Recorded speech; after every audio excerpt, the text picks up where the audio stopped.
icha nupaga sum Kaching Garden mathakta drone footage khara namba lakpani ekhoi de isada circle namanwa drone china ko di matang sina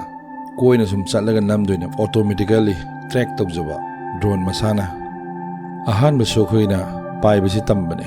hana amtak sajina driba ko DJI Neo 2 drone ni mayam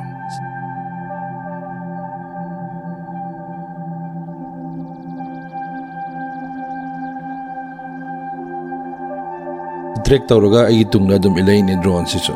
mathanda auto ai si track tawrabne mana ai chela su adum inara ne ba mas pura mi ga chapmane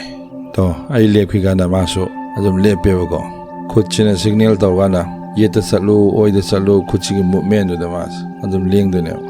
makha tarak poina mayam mathang sum matek Kaching Garden mathaki phajabadu soi adum capture ke mayam gi damakta atopa sport explore khar su tawning balai adu mathangi episode singda su hapcharake singya tamya na ikoi na leiba lam ni na ko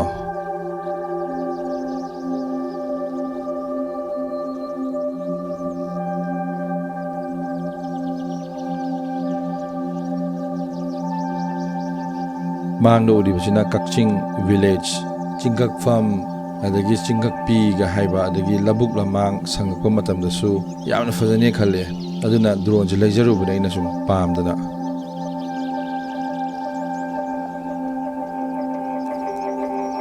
sina sky view looks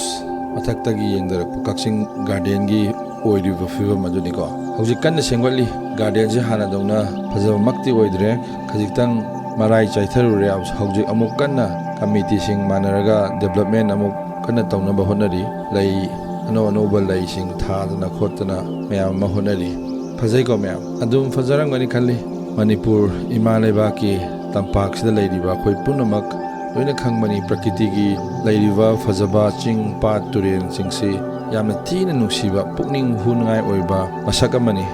masini makha tarakpada mayam matek ai sum hapcharake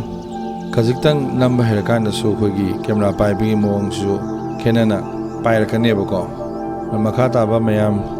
matek hakwachari basida mayam su comment makhagi comment box ta comment option biramo shirba marup sing mathang explore tawduna I makata ba location sing chatuna namjarake kuina sang na mayam gidamakta video footage anoba explore tawba Manipur gi jaga sing utpangam basu ojage mayam makha miyeng taminasi subscribe to the sing makhada subscribe to shinbiramo subscribe button amata nambiramo